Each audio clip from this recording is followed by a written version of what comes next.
e a noite escura está, suas mãos me guiará. Basta que me toque, Senhor. Glória a Deus. Saúde os irmãos na paz do Senhor Jesus. Aleluia. Louvado seja o nome do Senhor. Somos muito gratos ao Senhor por mais essa oportunidade que Ele tem nos dado de estarmos aqui mais uma vez, né, irmãos? Aleluia. Espírito Santo de Deus que nos fortalece, que nos anima a cada dia a prosseguir avante, rumo ao céu de glória. Aleluia. Nesta manhã vamos ouvir... Glória a Deus. Vamos ouvir um irmão com dois... vamos ouvir o nosso dirigente nesta manhã. Irmã Edilei? Cadê? Irmã Edilei, abençoada. Edilei.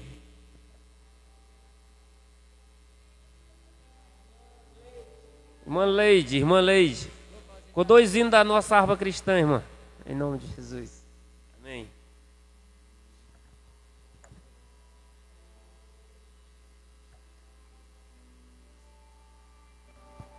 Oi, som.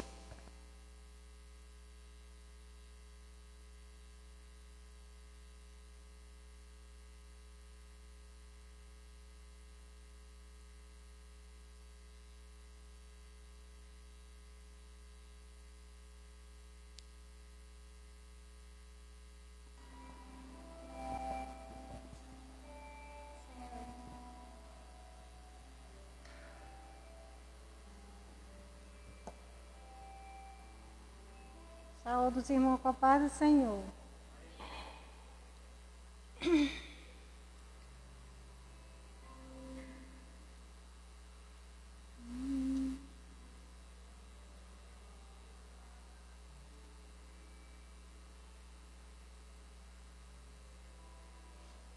Glória a Deus, irmão. Vamos louvar o Senhor desta manhã com o número 25. Meu Jesus, Tu és bom, Tu és tudo pra mim. Foste morto, mas vives em mim. Tu mereces louvar ao Cordeiro de Deus. Tu és tudo, sim, tudo pra mim. Quero te dar louvor, pois é rei sobre reis. Tu és tudo, mas nada eu sou.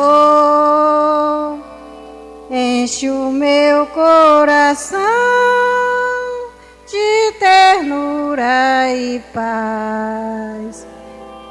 Eterna glória te dou. O teu nome é amor, pois tu amas a mim. E eu quero andar neste amor. Triunfante estou, confiando em ti. Meu Jesus, grande Consolador. O ungido de Deus, traze paz e perdão. Salvação, vida tem para os teus. Que mensagem do céu de transformação, enviada do trono de Deus. Glória a Deus, aleluia, Jesus.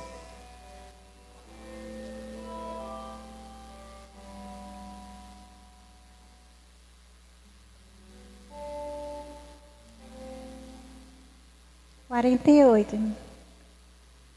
Quando lá do céu descendo para o seu Jesus voltar, e o clarim de Deus a todos proclamar, que chegou o grande dia do triunfado Rei, e por sua imensa graça lá estarei. Quando enfim chegar o dia do triunfado meu Rei, quando enfim chegar o dia, pela graça de Jesus eu lá estarei.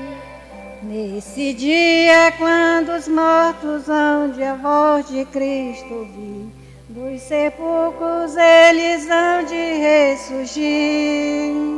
O remido, reunido, logo aclamarão seu Rei, e por sua imensa graça lá estarei. Quando enfim chegar o dia do triunfado meu Rei, quando enfim chegar o dia, pela graça de Jesus eu lá estarei. Pelo mundo rejeitado foi Jesus meu Salvador, desprezaram e insultaram o meu Senhor. Mas maltoso veio o dia do triunfado meu Rei, e por sua imensa graça lá estarei. Quando enfim chegar o dia do triunfado meu Rei, quando enfim chegar o dia, pela graça de Jesus eu lá estarei. Eu tenho em que possa confiar, Jesus morreu na cruz para me salvar. Tão somente nele espero e sempre esperarei, e por sua imensa graça lá estarei. Quando enfim chegar o dia do triunfado meu Rei, quando enfim chegar o dia, pela graça de Jesus eu lá estarei. Aleluia, glória a Deus. Amém.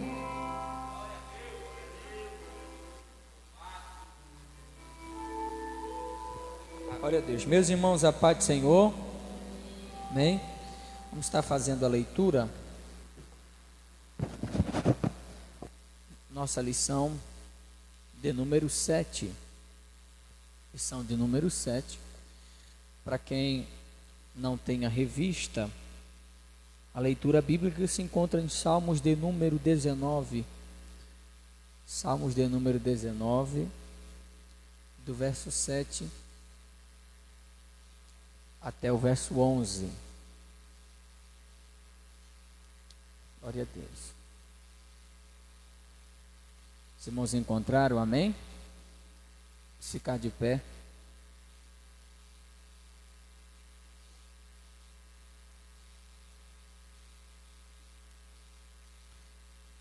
Estarei fazendo a leitura, os irmãos acompanhem vossa Bíblia.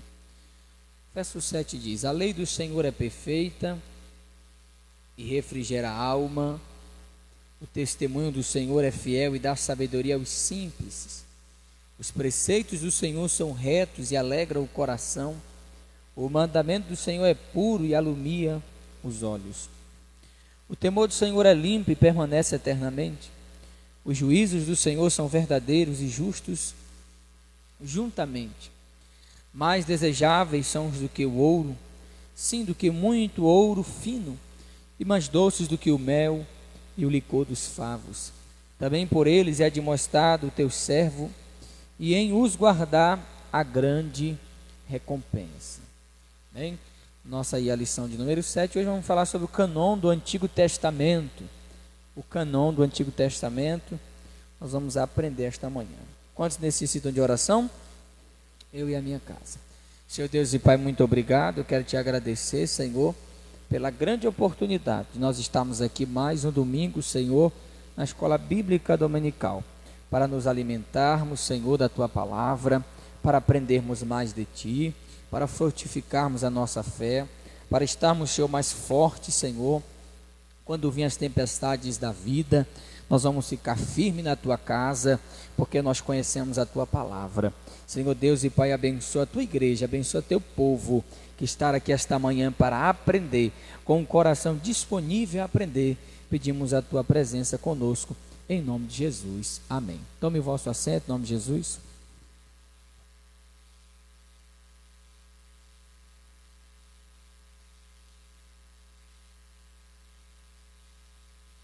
Glória a Deus.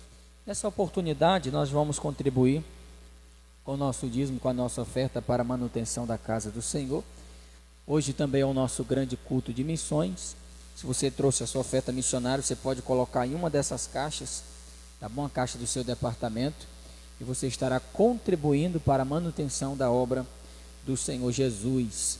Amém? E em seguida a irmã Raeli já louva o Senhor. Tá bom, irmã Raeli? Se prepare aqui para estar louvando. Mesmo sentado, curva a sua cabeça em nome de Jesus. Senhor Deus e Pai, muito obrigado. Queremos te agradecer, Senhor, esta manhã, pelos teus filhos que estarão contribuindo com o seu dízimo, com a sua oferta, para a manutenção desta casa, a manutenção da tua obra. Senhor Deus, pois não temos convênio com nenhum outro órgão, a não ser, Senhor, os fiéis, os dizimistas e ofertantes que mantêm essa casa. Que o Senhor continue abençoando teu filho, a tua filha, não deixando faltar, multiplicando, abençoando, em nome de Jesus nós te agradecemos. Amém. Maia, vamos louvar o Senhor. Em seguida a gente vai ministrar a lição.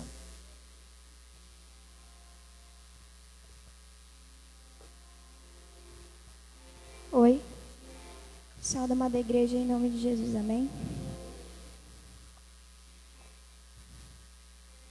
Eu sei que nunca me deixou, eu sei que sempre esteve aqui comigo, livrando meu coração do que não é seu, e eu sei que todas as noites tu vens pra acalmar a minha mente, impondo no meu coração que eu sou teu.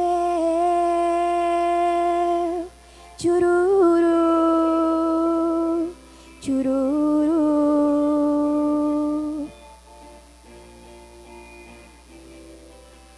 Hey, Pai, olhando pra você me lembro bem das noites que passei, que lutei aqui, pensando estar sozinho sem ninguém por perto. E eu, mesmo tão sozinho, não desanimei, pois sabia que cuidaria de mim mesmo sem eu merecer. Me daria sua mão. Chururu, chururu.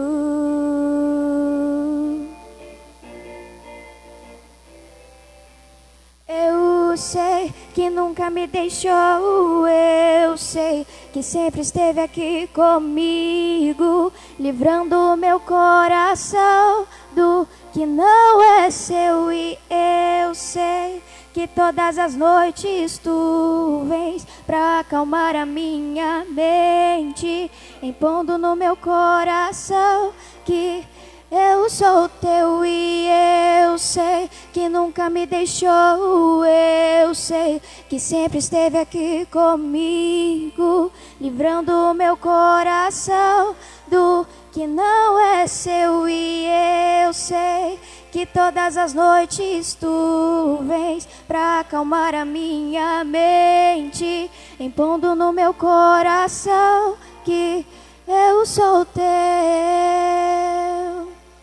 E tu és meu, tu és meu.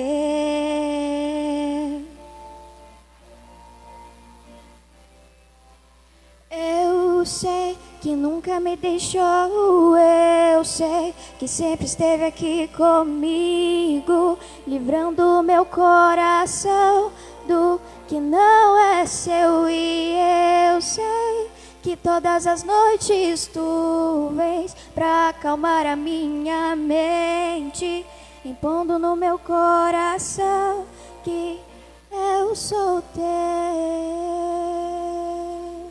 Agradeço a oportunidade, em nome de Jesus. Amém. Que bênção. Essa manhã a nossa lição é de número 7. Amém? Os irmãos que têm a vossa lição, essa lição de número 7, da nossa escola bíblica dominical, a qual esse trimestre nós temos estudado sobre a Bíblia Sagrada. Temos estudado sobre a Bíblia Sagrada e tem sido de muita valia para o nosso conhecimento, para que nós possamos estar praticando a palavra do Senhor Jesus. Quero convidar o irmão Elielso para estar conosco aqui, irmão Jorge. Vamos estar juntos aqui aprendendo. E esta manhã nós vamos aprender sobre esses 39 livros que compõem o Antigo Testamento. Vamos aprender que esses foram os livros inspirados por Deus. Nós vamos ver também esta manhã alguns outros livros, irmão Elielso. Nós vamos ver essa manhã alguns outros livros, porém eles não são inspirados, não entraram no cânon da nossa Bíblia Sagrada. E essa manhã a gente vai aprender quais são os livros, vamos aprender todas essas questões aí. Amém? A Bíblia diz aqui da nossa lição: ó terra, terra, terra, ouve a palavra do Senhor. Jeremias 22, versículo 29. Para meditar, a Bíblia, a palavra do Senhor deve ser conhecida entre todas as nações, pois ela tem poder para salvar toda a humanidade. Então, Jorge, a Bíblia ela é extraordinária, ela tem poder. Poder para mudar, para transformar. Paz do Senhor, igreja, paz do Senhor, você que nos acompanha. A Bíblia ela é um livro divino, né? Um livro sagrado, isso que nós temos aprendido no decorrer desta lição. E ela tem um poder transformador. E nós vamos hoje aprender como que se organizou, como que ela chegou na organização que nós temos hoje, que critérios foram usados para que nós tenhamos a organização que ela tem hoje desta maneira, desta forma. Irmãos, e diga-se de passagem que a Bíblia ela levou aí aproximadamente, Elielso, 1.600 anos, né? Aproximadamente 1.600 anos, que foi o período onde ela foi escrita, ela foi terminada, passado pelo crivo. E interessante também que a Bíblia hebraica, ela não contém os 27 livros lá do Novo Testamento, né? A Bíblia hebraica, eles possuem esses 39 livros do nosso Antigo Testamento, conhecemos como Antigo Testamento, elas são a Bíblia hebraica, né? E a nossa Bíblia, ela está disposta lá a Bíblia no hebraico, ela é chamada de Tanakh.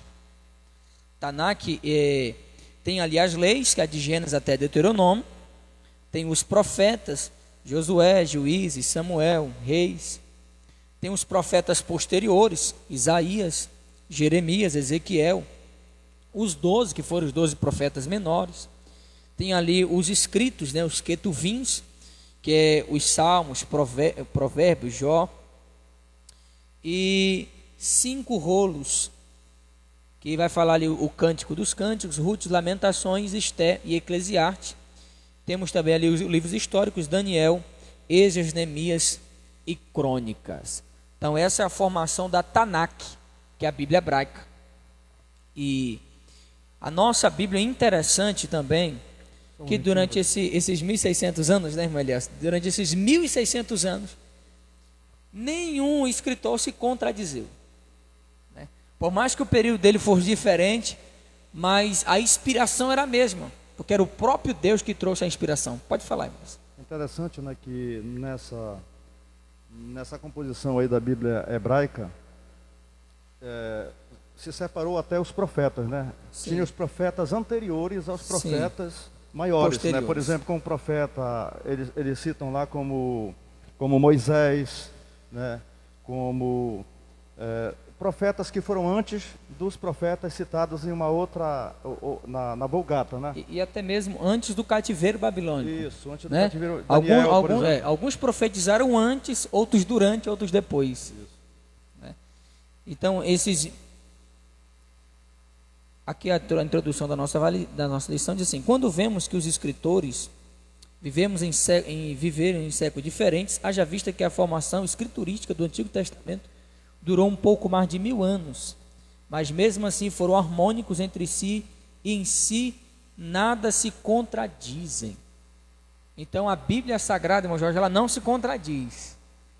É um livro que 1600 anos, homens diferentes Sim. escreveram, mas vindo do pensamento de um mesmo autor, né? É interessante ressaltar isso. Foram 1600 anos para ser escrita, para ser montada, mas o autor é único, o pensamento é só um, né? As pessoas que escreveram eram pessoas que viveram em culturas, né, em tempos com costumes diferentes, mas o pensamento vem de cima, ele é de Deus, dado ao homem para que se escrevesse o que nós temos hoje. Então o único autor da Bíblia é Deus. Escritores vários, aproximadamente 40, mas o autor somente um, que é Deus. Glória a Deus. O que eu acho interessante da Bíblia, pastor, é Sim. que a organização, né? É a preocupação que eles tinham de guardar esses escritos, né? De arquivar isso muito bem, porque Isso. se eles não fossem, Israel não fosse uma nação organizada, nós não teríamos hoje, né? Todos esses dados, essa história que nós temos, né? E grandes coisas que eles passaram para preservar esse livro. Isso, né? verdade. Quantos morreram para preservar esse livro?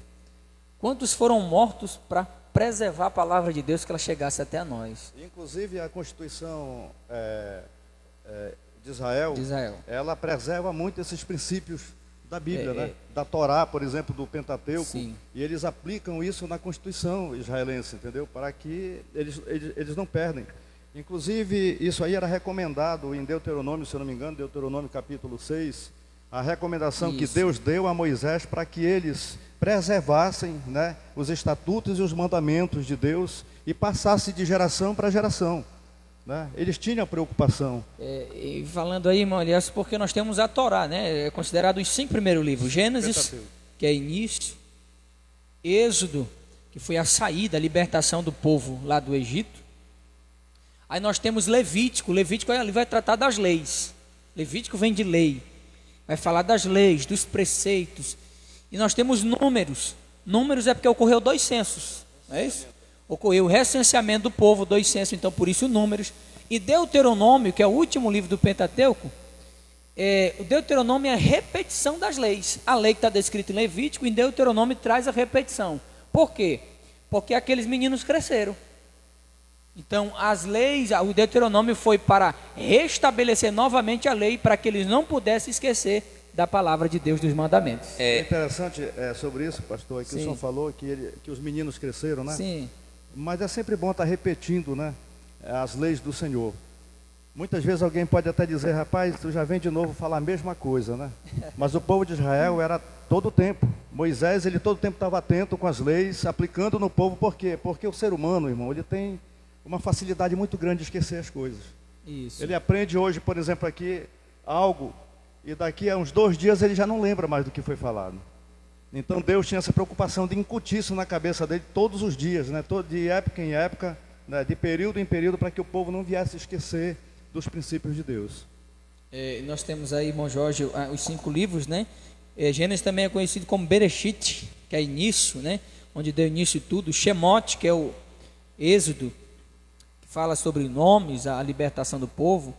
Vaikra, que Levítico, que quer dizer ele diz, e Bamidar, que significa no deserto, e Devarim, que significa palavras. São significados no hebraico para eles desses 5 primeiros livros da nossa Bíblia Sagrada. O irmão Elielso falou aí sobre a Constituição. Na verdade, a Torá era a constituição do povo hebreu quando eles saíram do Egito. Essa foi a constituição dada por Deus a eles.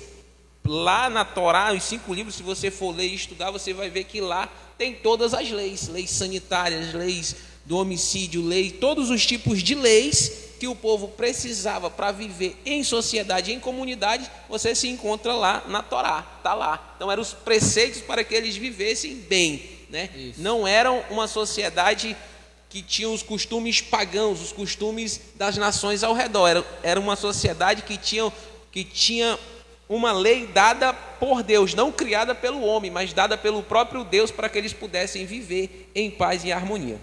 E interessante que a lei ela vai tratar de diversos aspectos ali, de tudo, dos cerimoniais do culto, como devia agir, até a lei da questão da lepra, né?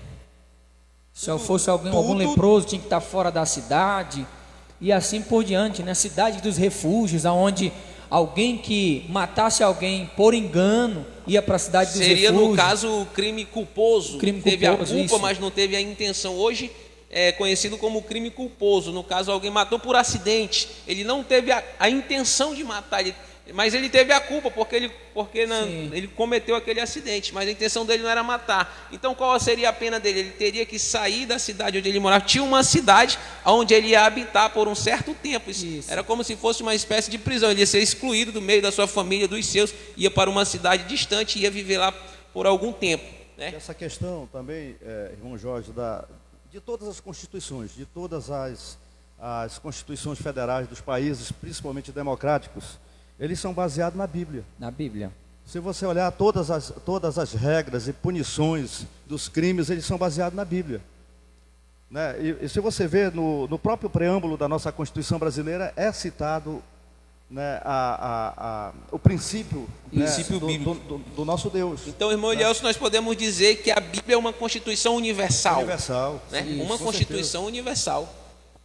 E não se contradizeram, então chegando à conclusão de que todos foram divinamente inspirados pelo mesmo Espírito, apesar de viverem em períodos diferentes, terem conhecimentos diferentes, mas o próprio Deus é quem deu a inspiração para esses homens. Que a inspiração veio de Deus, os homens escreveram, né, irmão Jorge? Mas o que eles escreveram é puro, é reto, que é a palavra de Deus. Foram homens que não eram perfeitos, homens que eram falhos, mas o que eles transmitiram veio de Deus para nós. O nosso primeiro ponto da nossa lição é falar o processo de canonização do Antigo Testamento. Tem 3 elementos, irmão Jorge. O primeiro vai falar aí sobre a inspiração divina. E é importante lembrar que na lição passada nós estávamos em casa, nós não estávamos aqui, né? E talvez você leu na sua casa, ou talvez você não leu, mas eu quero voltar aqui na lição passada, que ela vai tratar sobre o cânon bíblico. Aqui nós vamos estudar especificamente o Velho Testamento, mas a lição passada ela abrange o geral, o cânon bíblico. E o que é o cânon? O que significa essa palavra cânon, né? Ela tem o significado de vara de medir, ou seja, ela é um meio ela é um crivo pela qual passa os livros para que se enquadre como inspirados ou não, né? Então o cânon é meio que um crivo. Na verdade é um crivo, ele significa vara de medir, é onde vai ser medido, observado, avaliado se o livro é inspirado ou não. E quem determina se o livro é inspirado ou não? É a igreja? É os irmãos? Não, é o próprio livro, é a própria Bíblia, é a própria palavra de Deus. Isso que nós vamos aprender agora. A Bíblia diz que a Bíblia se interpreta pela própria Bíblia. Pela própria Bíblia. Então não tem... Porque 2 livros quase a gente falou já, que quase 2 livros não entravam. Foi Esté e Cantares, que eles não aparece a palavra Deus. Não aparece a palavra Deus. Mas Esté tem uma história extraordinária. Mas eles têm ligação com outros livros, sim, né? Mesmo não falando a palavra Deus, mas eles têm conexão, eles têm ligação com outros livros que fazem citação do livro de Esté, né? E isso é importante, irmão. Por isso que existe esse conselho, existiu esse conselho, é um concílio, na realidade, de homens, né, preparados, inclusive. Septuaginta, na realidade, seriam 72 homens judeus, né, altamente capacitados para fazer essa análise da Bíblia. Então, todos esses pontos eles foram verificados. Por que os livros apócrifos eles não entram na canonicidade? Porque eles não têm eles não têm ligação de um livro com outros livros da Bíblia. Você vê que o próprio Jesus e os apóstolos, eles não fazem citação dos livros apócrifos. Por exemplo, como o livro de Macabeus, né? Se eu não me engano, o segundo livro de Macabeus, fala sobre a oração pelos mortos. Então, não tem ligação com aquela recomendação do apóstolo Paulo que diz: ao homem está ordenado morrer uma só vez, e após a morte segue-se o juízo. E eles citam a questão do purgatório, por exemplo, onde o homem, em estado de pecado, morre e nesse estágio da morte dele, ele passará por um processo de purgação dos pecados dele, numa dimensão que eu não sei onde é, né? E aí ele passando por essa purgação, ele vai purgar todos os pecados dele para que ele possa alcançar a salvação dele. Enquanto que o apóstolo Paulo reprova isso aqui. Então são livros que não devem ser considerados como livros para a doutrina cristã. Muitos deles são usados em fatos históricos, né, que aconteceu nesse período interbíblico, mas não servem como, não tem autenticidade. Não existe 3 caminhos, né? Não. Existe só 2, né? Existe só 2 portas, existe só 2 caminhos. Um caminho que leva a Deus, um caminho que leva à perdição. Não tem um meio termo, não tem um meio caminho. Não existe purgatório. Dado que hoje nós somos conhecidos como protestantes. Isso. Justamente por isso, porque houve um protesto contra esse tipo de ensino.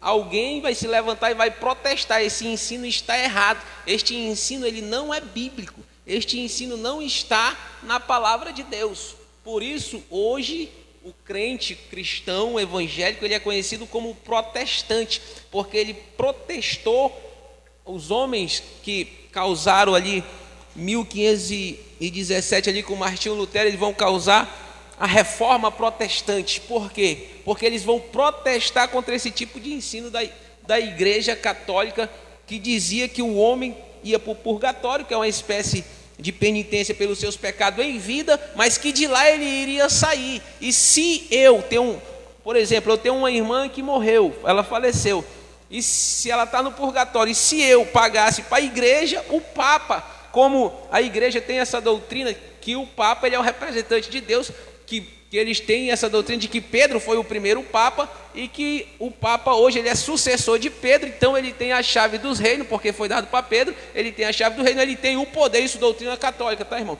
Ele tem o poder de tirar a pessoa do purgatório, mas para ele tirar a pessoa de lá, era preciso alguém pagar. Só um momentinho aqui, não estamos aqui falando contra nenhuma religião, né? Todas devem ser respeitadas de acordo com os pensamentos, né, e as doutrinas, mas hoje considera-se o Vaticano um Estado, ele é separado de Roma, ele é um Estado dentro do país, né, da Itália, então é um Estado de Roma. Inclusive a igreja de Roma é uma das igrejas mais ricas, né, porque se pregava na realidade que se comprava ou se pagava a salvação através do dinheiro, que nós chamamos nesse tempo, quando eles usavam isso, chamava-se as indulgências, que alguém poderia comprar pedacinho lá no céu, depositando sempre dinheiro. Por que o teto da igreja de Roma é todo de ouro? Né? Porque quem é que não tem interesse de morar no céu? Quem tem dinheiro vai comprar mesmo. E Martinho Lutero levanta 95 teses, inclusive uma dessas que ele bate forte é justamente sobre as indulgências. Por isso que ele foi perseguido pela igreja católica, né? E aí chamava-se que quem não cumpria essa ação doutrinária da igreja católica era considerado como herege, né?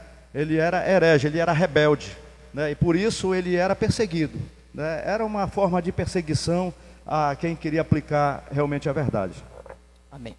Segundo Geisler Nix, aqui na Inspiração Divina, fala: foi Deus quem deu o primeiro passo no processo de canonização, quando de início inspirou o texto. Assim, a razão mais fundamental, porque existem 39 livros no Antigo Testamento, é que só esses livros, nesse número exato, é que foram inspirados por Deus. É evidente que o povo de Deus não teria como reconhecer a autoridade divina num livro se ele não fosse revestido de nenhuma autoridade. E é importante ressaltar que não existia só esses livros. Nós vamos ver mais. Que a própria Bíblia, ela cita livros. Aproximadamente, irmão Jorge, 23 livros.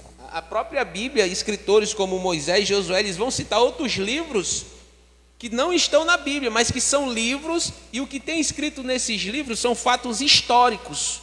São fatos históricos que aconteceu. É como hoje. Hoje nós estamos vivendo um período de pandemia. daqui 2, 3 anos vai surgir livros que vão falar, se não já tem, alguns livros que falam sobre a pandemia, vão falar sobre a pandemia, o que aconteceu, né? Mas esse livro não significa que ele é inspirado, mas ele é verdade. O que está escrito ali, a história é verdade, mas ele não foi inspirado por Deus. Então, Deuteronômio 31, se não me falha a memória, tem uma citação do livro, Moisés vai falar de um livro, o livro das guerras do Senhor. É um livro, né? Está lá na história, um livro que vai contar as guerras, mas não é um livro considerado inspirado. Josué vai falar do livro dos justos, por exemplo, mas não é um livro considerado inspirado por Deus, mas é um livro que conta a história do que aconteceu. Aproximadamente, irmãos, 23 livros é citado, somente 19 na Bíblia, na nossa Bíblia protestante, e 4 na Bíblia da Igreja Católica. Tem ali o livro das guerras de Javé, falei em Números 21, livro do justo, Provérbios e Cânticos de Salomão, livro dos Atos de Salomão, livro das Crônicas dos Reis de Israel, livro das Crônicas dos Reis de Judá, livro do profeta Natan. Então aqui tem todas as referências que ele é citado na nossa Bíblia. Você pode ler, quando você está lendo no livro dos Reis, sempre vai falar, né? Não estão escritos no livro dos reis, né? Não estão escritos no livro dos reis de Israel, no livro das crônicas. Os atos de tal rei, os demais atos de tal rei não estão escritos no livro dos reis, no livro das crônicas? Então o que a gente quer falar aqui, irmãos, é que existem outros livros, além dos 39. Porém, os 39, eles sim são inspirados por Deus. Eles sim foram autorizados pelo próprio Deus a estar na nossa Bíblia, na Bíblia protestante, na nossa, que é a palavra de Deus. E ressaltando aqui, evangelista, é que nós estamos vendo aqui é o processo para que chegasse ao modelo que nós temos hoje, né? Esse processo. Então, o primeiro passo é a inspiração. Para ele entrar na canonização, para ele passar, ele precisa ser inspirado, né? Para ele estar na Bíblia, ele precisa ser inspirado. Esse é o primeiro passo, isso que nós estamos tratando aqui nesta manhã. Segundo, vai falar o reconhecimento pelos filhos de Israel. Além da inspiração, esse livro foi reconhecido pelos filhos de Israel. Reconhecido, e vale lembrar que não levou um tempo para ele ser reconhecido e aceito. Não. Por exemplo, Moisés, ele escreveu os livros da lei, e quando ele escreve, que ele passa a lei para o povo já o aceita como palavra de Deus. Ele não leva um tempo, por exemplo, passou 1 século, 2 séculos para estudiosos. Não, esse livro aqui, ele foi passado para o povo, e o povo já aceita ele como realmente é a palavra de Deus, né? Então isso é importante ressaltar, que é o reconhecimento pelos filhos de Israel, é no ato. Eles reconheciam que o profeta, eles vão olhar muito isso. Lá na lição anterior a gente vai ver que o profeta, quem foi que profetizou? Esse profeta, ele tem testemunho, né? Isso. Ele tem testemunho de homem de Deus, foi um homem que anda com Deus, um homem que tem testemunho de Deus. Então tem alguns critérios que eles vão usar. Então os israelitas, Moisés falou, quem falou? Foi Moisés? Então veio de Deus, porque Moisés falava face a face com Deus. E nós temos aqui no segundo ponto, vai falar que alguns escritos também foram reconhecidos, como o próprio escrito de Moisés, foram aceitos e reconhecidos em seus dias. Então quando Moisés sobe ali no monte, naqueles 40 dias, quando ele volta, ele dá ordenança para o povo, e o povo diz que imediatamente diz, nós vamos te obedecer, nós vamos obedecer tudo que Moisés falou, porque eles sabiam que o que Moisés estava falando é que Moisés tinha recebido de Deus. Interessante, pastor, que é o seguinte, não só critérios, mas eles observavam, eles eram grandes observadores. Por exemplo, se cumpria realmente a evidência de que era de Deus. Porque quando Moisés vai ao monte, né, receber as orientações de Deus, a Bíblia diz que quando ele desce de lá, o rosto de Moisés está resplandecente. Glória a Deus. Então isso é uma prova realmente de que ele tinha tido um contato com Deus. Êxodo 24, viu, irmãos? Isso é importante. Êxodo capítulo 24. Vai falar, e o versículo 3, olha o que diz, Êxodo 24, 3. Vindo, pois, Moisés e contando ao povo todas as palavras do Senhor e todos os estatutos, então o povo respondeu a uma voz e disseram, todas as palavras que o Senhor tem falado, faremos. Então foi imediatamente esse livro foi reconhecido pelo povo de Israel. Por exemplo, Samuel vai à casa de Jessé, ele recebe uma missão, ele vai à casa de Jessé. Samuel escreveu também aqui. Então Samuel chega na casa de Jessé, Jessé já pergunta, a tua vinda é de paz? Isso. Por quê? Porque ele era tido como um profeta, né, E tudo o que ele falava, as pessoas sabiam que vinham de Deus e se cumpria. Então as pessoas tinham esse certo temor e respeito pelo profeta. Quando o profeta chegava, o profeta de Deus, o homem de Deus, o que ele falava, as pessoas o acolhiam e o recebiam como palavra de Deus. E isso é um dos critérios pelo qual o livro é enquadrado no cânon bíblico. Ele passa para o cânon bíblico considerado como inspirado, porque não é a palavra do profeta, mas a palavra de Deus dada ao profeta. Interessante, irmão Jorge, quando se fala em profeta, né, nós podemos trazer para os nossos dias hoje, né? É muito bom quando Deus fala conosco através de profetas, não quando nós procuramos o profeta para ouvir o que a gente quer ouvir, né? Isso nós devemos observar. Tem pessoas hoje procurando profetas, para consultar profetas, até mesmo em questão de casamento, de namoro, né? Poxa, Deus não revela nada do que está patente aos nossos olhos. Deus revela aquilo que está oculto, né? Profecia é para isso, é falar aquilo que eu não sei, que você não sabe. Se alguém falar, olha, eis que te digo, que o Senhor, papai, já sabe uma história que todo mundo já está sabendo, né? Deus não vai revelar nada que todo mundo já sabe, né? Então é importante a gente observarmos isso, porque eles tinham medo quando o profeta falava, porque quando o profeta falava, era algo que nem se comentava naquela época do que poderia acontecer. Tanto que eles desobedeceram a Deus através dos profetas Jeremias, Ezequiel, falando ao povo de Israel tudo o que ia acontecer. Jeremias falou muitas e muitas vezes através, né, da unção que Deus tinha colocado sobre a vida dele, falando para o povo de Israel que se eles continuassem desobedecendo, adorando outros deuses, fazendo tudo aquilo que não agradava a Deus, vinha a punição dele. Diz que viria um rei, né, de um outro lado, que viria e ia tomar eles como cativeiro. Então isso aí eles temiam, porque sabia que poderia acontecer, e realmente aconteceu, porque era profecia e era de Deus e tinha que acontecer, né? E lá na Babilônia também Ezequiel também lá falava sobre isso, né? Sobre a questão de eles se voltarem para Deus, para deixar tudo aquilo que tinha levado eles até aquela situação, né? E muitos deles obedeceram, muitos também não obedeceram. E não é diferente dos nossos dias. Às vezes Deus está falando, porque tem alguém hoje esperando o profeta Daniel, o profeta Jeremias, para falar de forma extraordinária. Mas hoje, Deus fala através de pregadores, Deus fala até mesmo das coisas mais simples que a gente acha que não pode ser usada por Deus. Deus usa alguém para falar algo para a gente. Glória a Deus. Então, o segundo ponto vai falar que foi reconhecido esse livro pelos filhos de Israel. Então tem um reconhecimento e não demorou, foi imediatamente, eles foram reconhecidos. Falamos de Moisés, Samuel, Jeremias, Daniel. Então esse reconhecimento também seria confirmado pelos crentes do Novo Testamento e principalmente por Jesus, porque Jesus, ele foi um exímio citador do Antigo Testamento. Do Antigo Testamento. E vale ressaltar que nós estamos falando aqui do cânon, os bíblios, os livros do Antigo Testamento. E vale ressaltar que a Bíblia Católica, ela tem 7 livros a mais que não tem na nossa Bíblia. Se você pegar uma Bíblia Católica, você vai encontrar 7 livros a mais.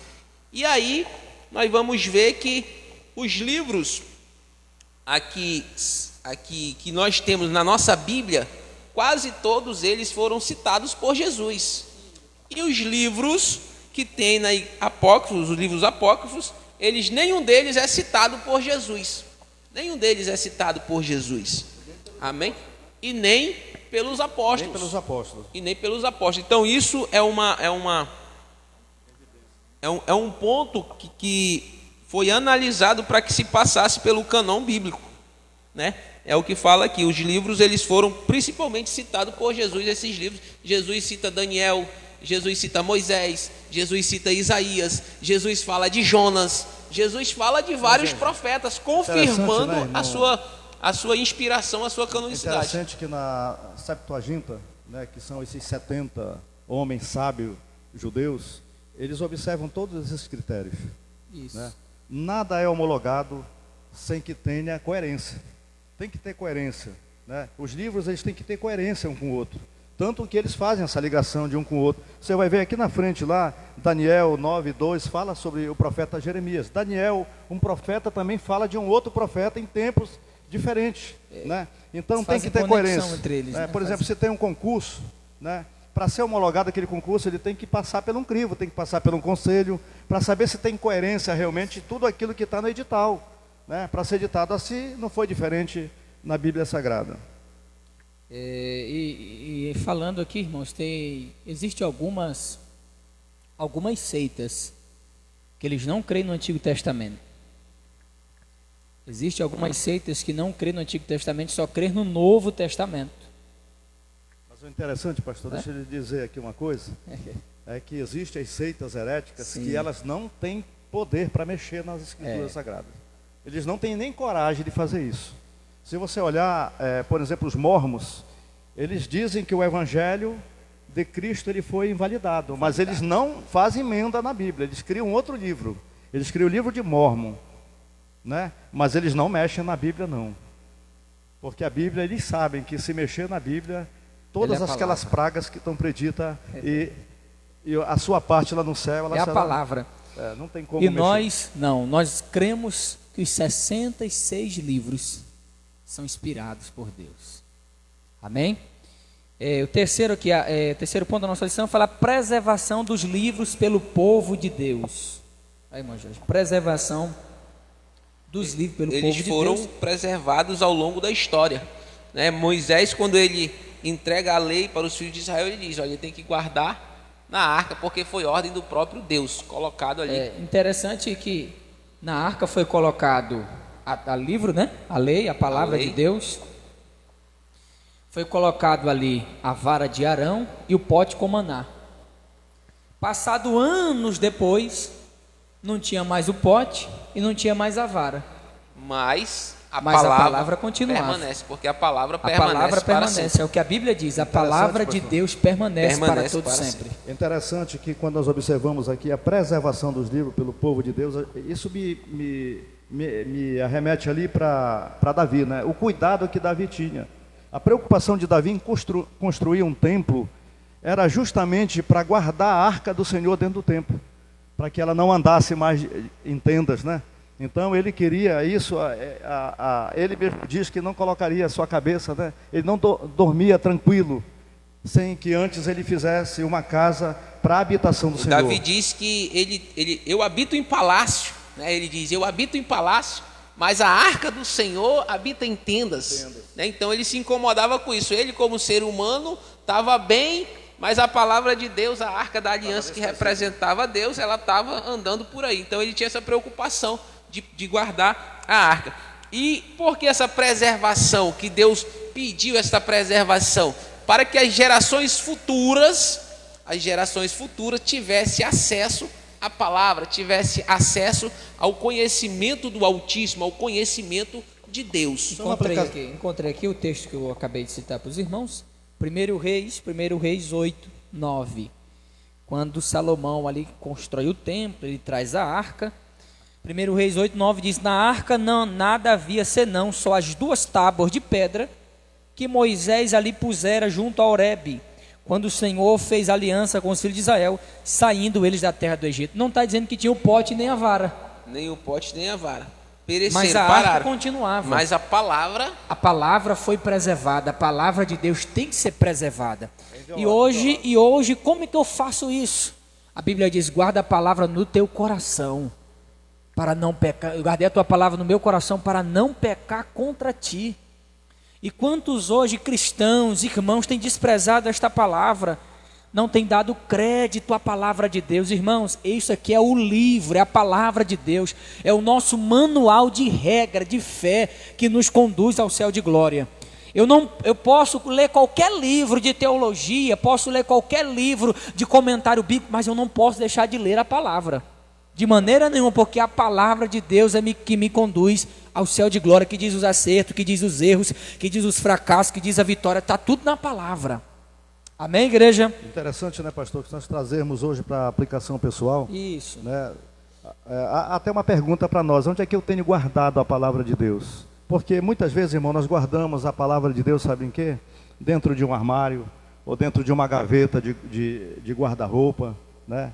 Colocamos até mesmo numa mala, e fica guardada lá, porque diz: eu tenho um cuidado com a palavra de Deus, então por isso eu mantenho a minha Bíblia guardadinha, né? Mas às vezes ela está empoeirada lá, irmãos. E há uma situação que diz que a palavra do Senhor ela tem que estar cravada no nosso coração, ela tem que estar guardada no nosso coração para não pecar contra Deus, né? Isso era importante. Por quê? Porque só os escritos, irmãos, eles não eram suficientes. Era a memória do que estava, a memória das escrituras que estava na mente do povo, né? Tanto que eles não usavam, eles nem precisavam usar escritos, né, formal ou a parte física para instruir aquela geração daquela época. Eles instruíam porque já estava no coração, já era um costume, né, de preservar aquilo que Deus ordenava que fosse feito, né? Eles manusear. Paulo disse que nós temos que manusear bem a palavra da verdade, manusear, né? Você tem que... Justamente. Dando continuidade aqui, o segundo ponto vai dizer: a lei de Moisés foi preservada no templo nos dias de Josias. Então, quando Josias assume ali, né? Josias assume ali com 8 anos de idade o reinado de Judá. Está perdida, a palavra estava perdida, né? Mas ele encontra a palavra de Deus. Só para você ver, dentro do templo a palavra de Deus se perdeu. Olha só como é que estava já o valor da palavra de Deus para eles. Estava perdido. Interessante também que quando Esdras volta com Neemias do cativeiro, quando eles voltam ali da Babilônia, Esdras reúne o povo, ele encontra o livro da lei e ele vai ler para o povo. E quando ele lê, o sacerdote Esdras lê a lei para o povo começa a chorar, né? Por quê? Porque eles viram o tanto que eles tinham se desviado daquilo que Deus tinha ensinado para eles, o tanto que eles tinham se afastado da lei de Deus. Eles entendem, quando o Esdras começa a ler, eles entendem que eles estavam muito longe daquilo que Deus queria para eles. Então eles começam a chorar com um arrependimento, porque o arrependimento ele veio por intermédio da palavra de Deus. Interessante, né, irmão, que o pecado do povo de Israel, mesmo no período do cativeiro, eles se misturam, né, com outras nações. Inclusive eles perderam até a originalidade da língua deles.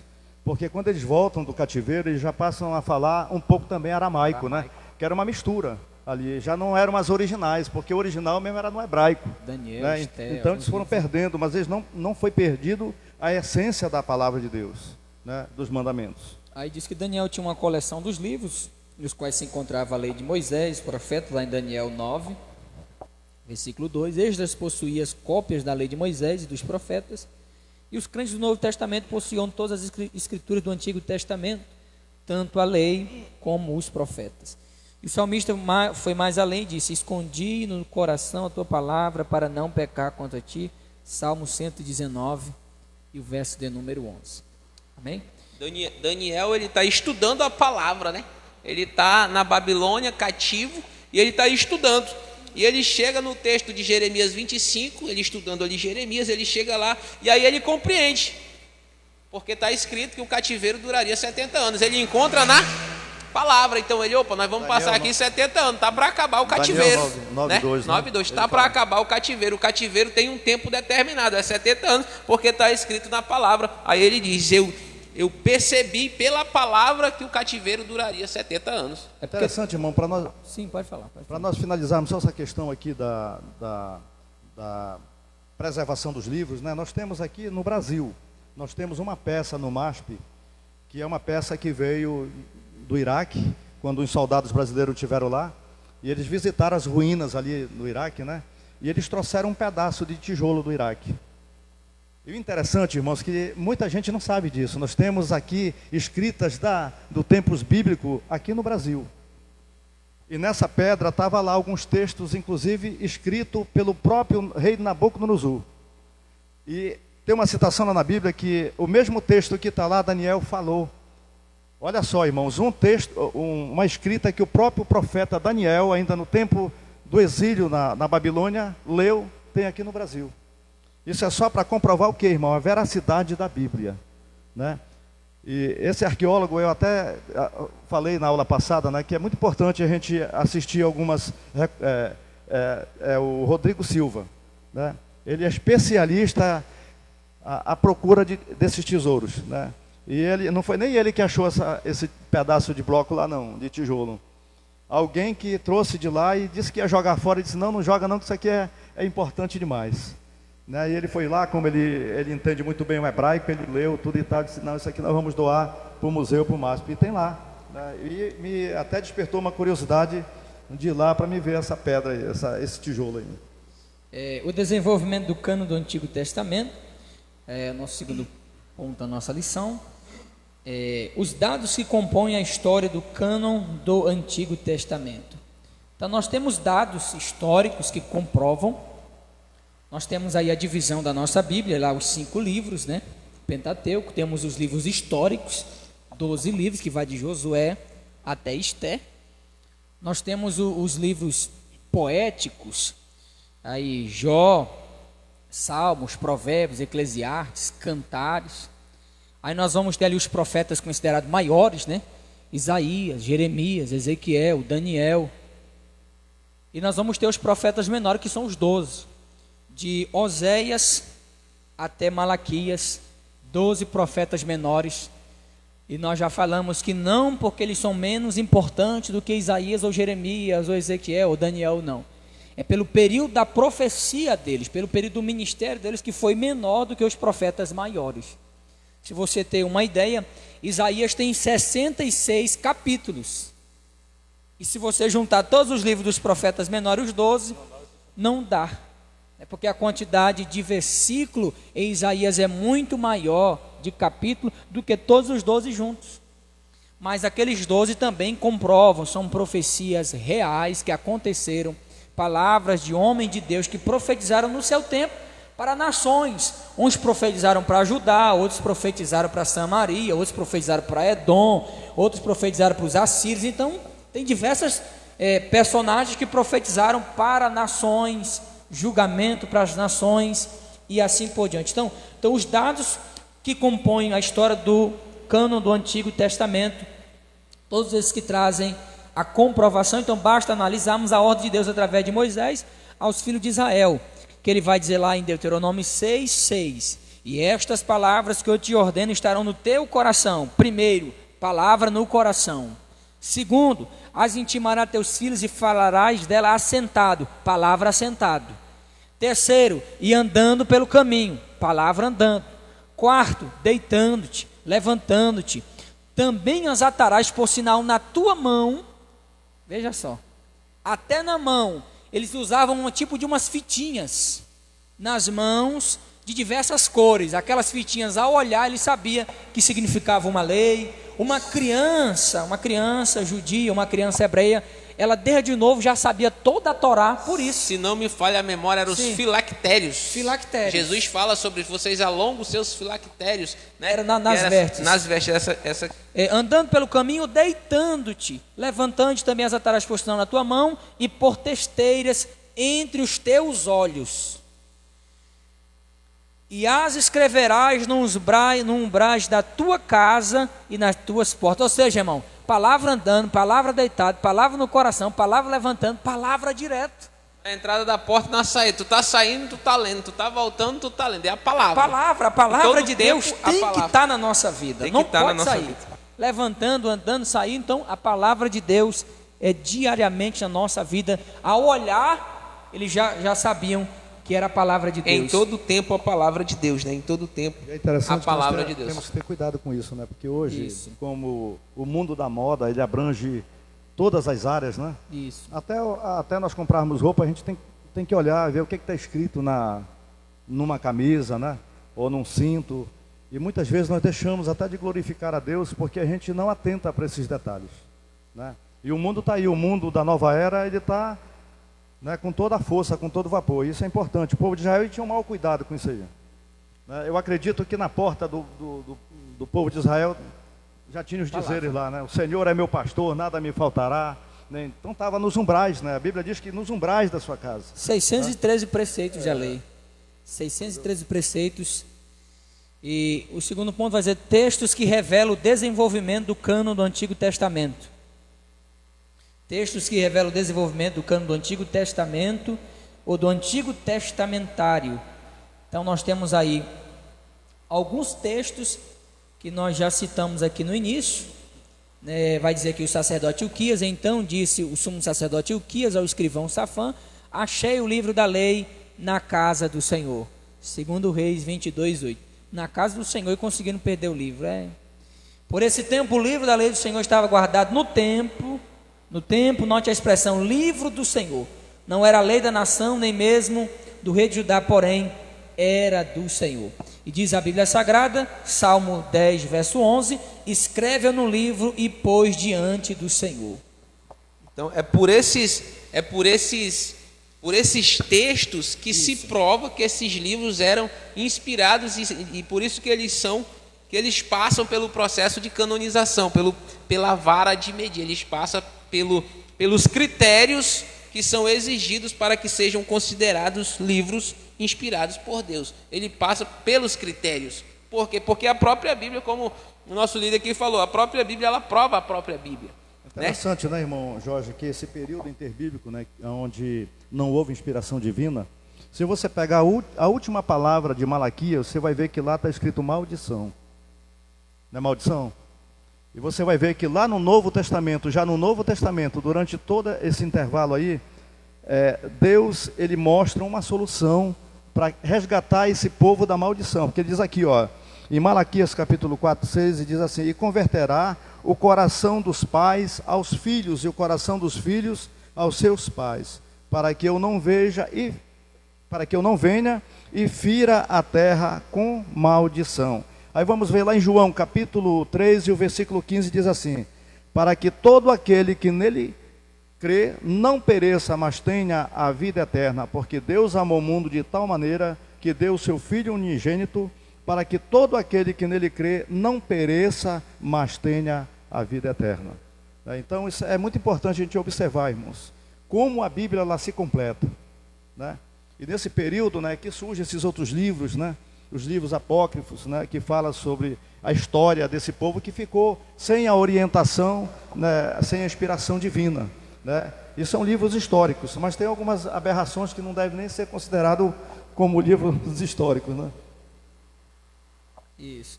Então o profeta Ezequiel vai dizer aqui, lá em Ezequiel 14:14, ainda que estivesse no meio dela estes três homens, Noé, Daniel. Então o próprio Ezequiel citando, né? Citou aí Noé, Daniel e Jó. Eles pela sua justiça livrariam apenas a sua alma, diz o Senhor Jeová. Então todos esses textos, todos esses livros, todas as passagens, um profeta cita o outro, um personagem cita o outro, né? E assim por diante. Um livro cita outro livro, a comprovação de que o Antigo Testamento é inspirado por Deus. Um confirma o outro, né? Dá testemunho do outro de que é a palavra de Deus. Isso é muito importante. E são esses os termos usados para que se pudesse fechar o cânon bíblico, né? Porque há muitos livros na história da humanidade, há muitos livros que nós podemos ler. Não é porque não está na Bíblia que você não pode ler. É interessante você ler, até para você conhecer. Esses livros, alguns pais da igreja, eles dizem, esses livros, eles podem ser lidos e ser observados, mas não como doutrina. Doutrina, somente a palavra de Deus. Como doutrina, nós temos que ter somente a palavra de Deus. Mas esses outros livros, a título de conhecimento, você pode ler, você pode estudar, né? Porque foram fatos, alguns livros são fatos verídicos, aconteceram. Não é o fato de eles não serem inspirados, não significa que eles não são fatos verdadeiros, aconteceram. Só que não foram inspirados por Deus para estar aqui na Bíblia Sagrada. Mas você pode ler para obter o conhecimento, né? Você pode ir lá na Bíblia católica, abrir lá e ler a história dos Macabeus. Existiu. Eles viveram ali no período intertestamentário, ali de Malaquias a João Batista, há um período ali de aproximadamente 400 anos, né? É o período conhecido como o período do silêncio de Deus. Deus não fala, Deus não levanta profeta, mas aí a história existiu, nós não podemos negar esse fato. E os Macabeus, eles existiram, eram alguns irmãos que se levantaram para tomar o poder do império que dominava na época. Eles queriam libertar Israel, então eles se levantam para libertar Israel. E há uma guerra, a guerra dos Macabeus. Isso são fatos históricos, isso está na história, não podemos negar. Porém, esse período é um período do silêncio de Deus. Deus não levantou profeta, não tinha profetas inspirados por Deus. E inclusive, se você for ler, eu pesquisando, eu não li, mas eu pesquisando, alguns historiadores dizem que no livro dos Macabeus fala que o próprio escritor Judas Macabeus fala que esse era um período em que Deus não tinha levantado profetas. Então o próprio livro do Macabeus, ele vai dizer que Deus não tinha levantado profetas nessa época. Por isso é importante também nós lermos, não, porque às vezes nós criamos um preconceito, nós como cristãos, nós criamos um preconceito acerca dessas literaturas, né? Não está na Bíblia, eu não quero. Não, você pode ler como conhecimento histórico e acrescer o seu, né, o seu conhecimento, para você enriquecer aí o seu conhecimento. Amém? Todo livro, né, ele tem que ter suas observações. Todas as doutrinas do mundo inteiro, em todos os segmentos da sociedade, tem que ter coerência e ele tem que ser aprovado por um conselho. Por exemplo, a irmã Kelly, que fez medicina, eles têm um livro doutrinário da medicina.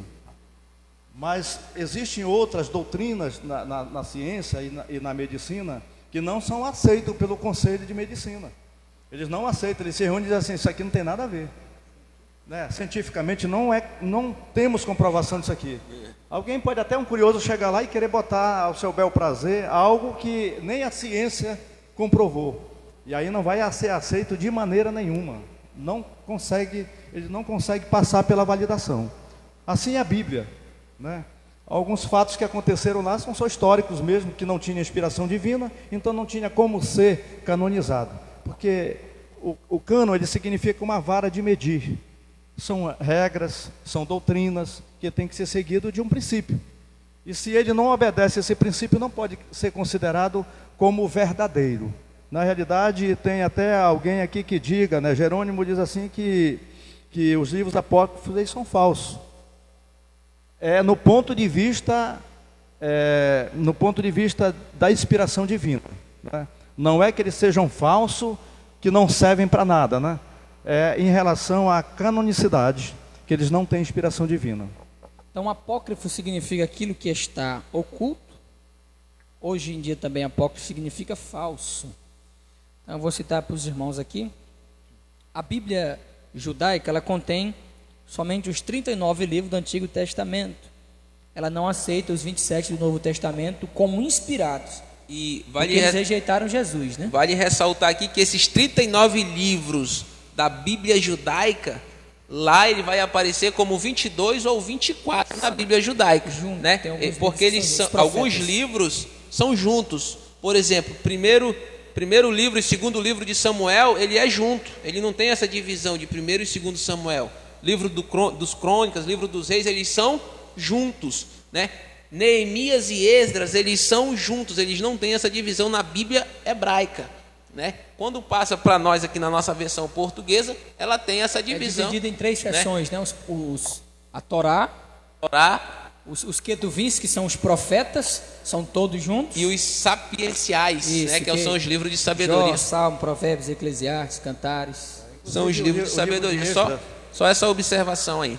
O livro de Esdras, por exemplo, tem o 1 e o 2, né? Isso. Entendeu? Para ele.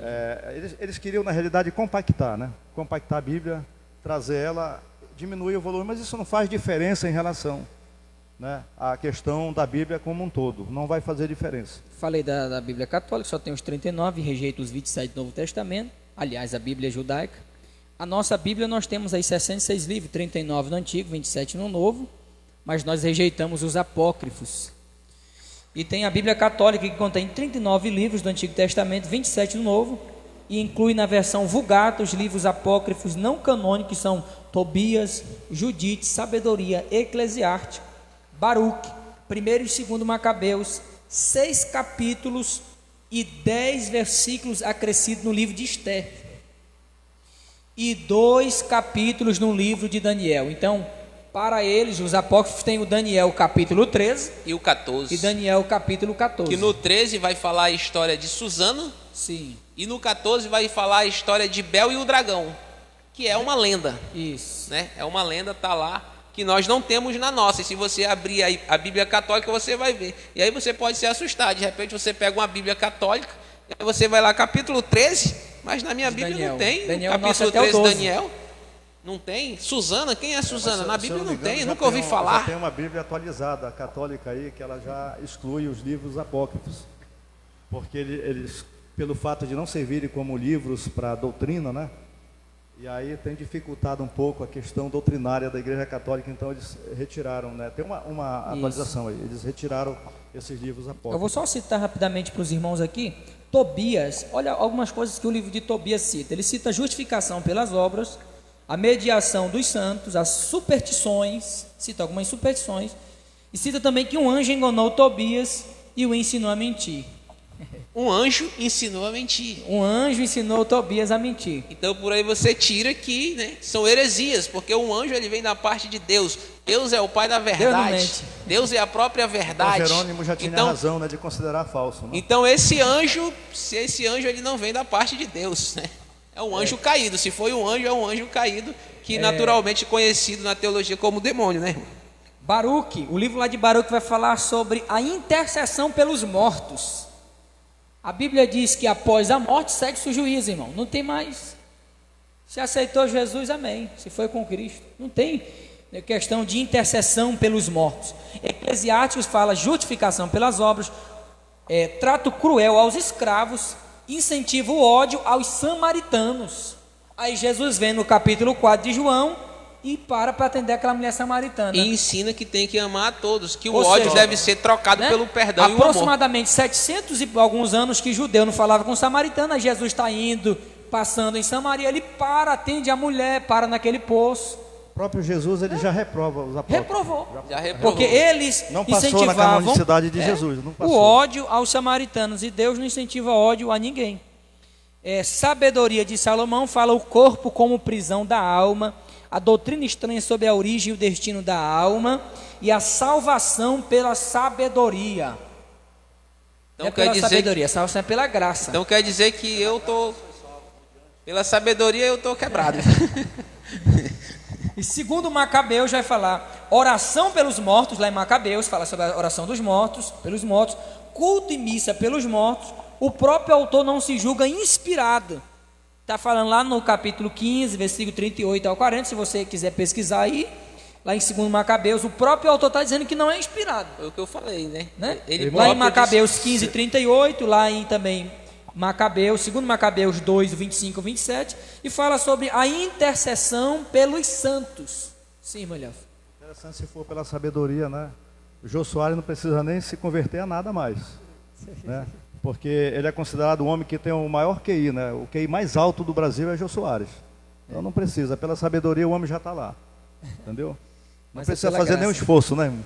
Então, lembrando aqui que na história, aqui depois da implementação da igreja cristã, teve alguns concílios, né? A gente estudou isso em lições passadas, eu creio que ano passado a gente estudou isso, alguns concílios, e que eles discutiram, coloca este livro, não coloca.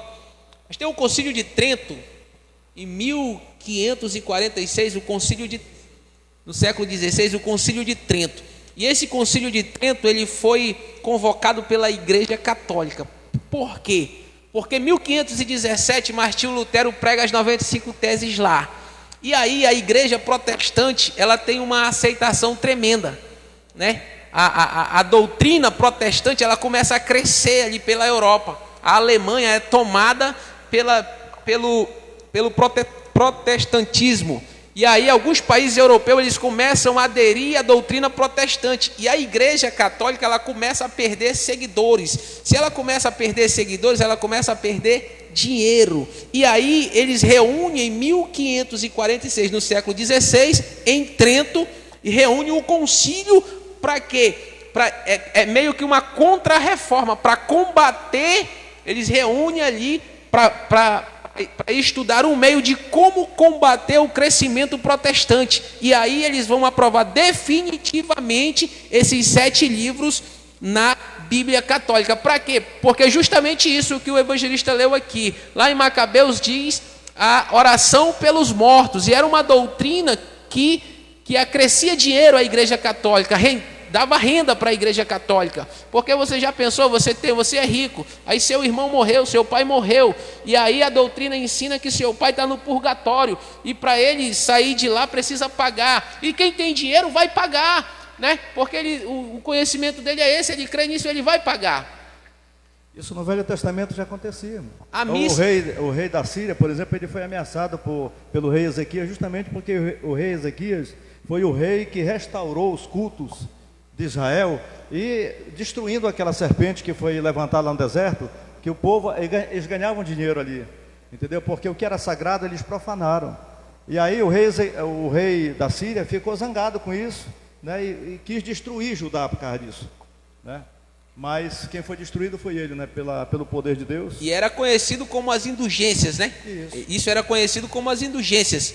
Lá, então, quando o Martinho Lutero se levanta, ele se levanta contra isso, contra a indulgência. É somente pela graça de Deus que nós somos salvos. E nós somos e qual é a nossa regra de fé? É a Bíblia. A Igreja Católica, ela coloca a autoridade do Papa de igual com a Bíblia, né?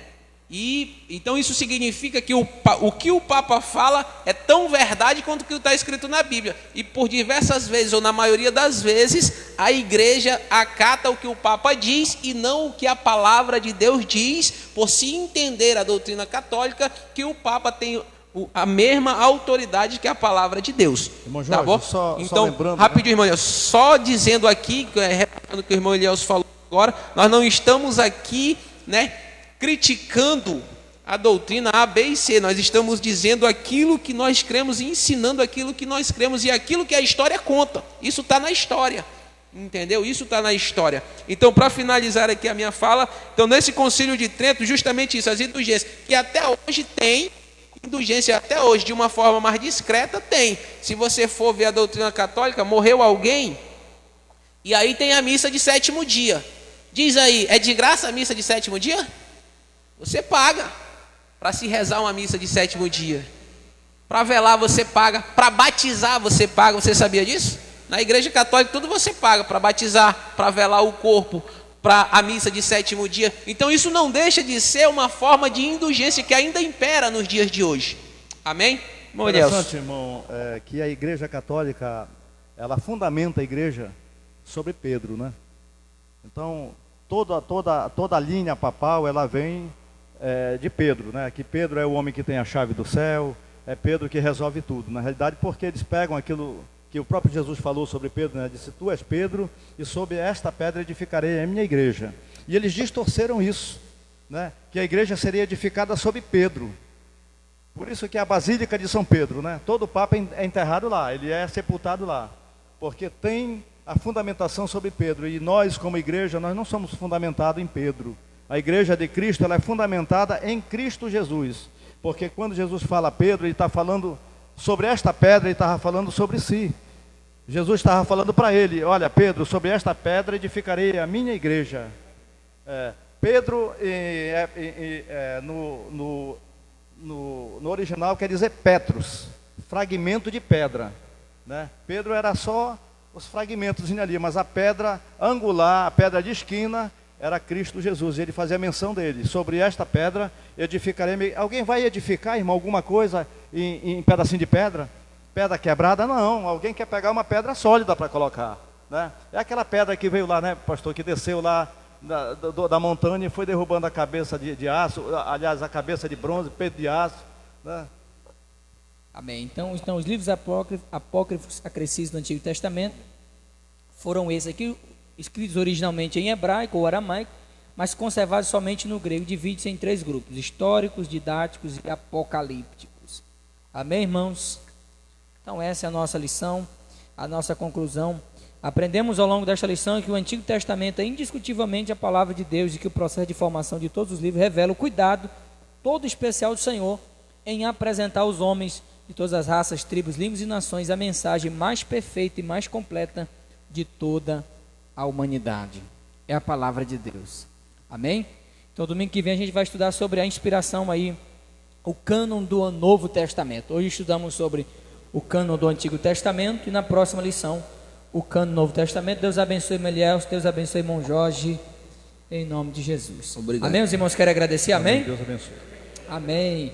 Que Deus abençoe você que veio esta manhã para aprender do Senhor Jesus, porque nunca vamos saber de tudo. Sempre a gente está pronto a aprender, a ouvir e aprendemos uns com os outros. Amém. À tarde vai ter evangelismo, irmão? 16 horas. Amém?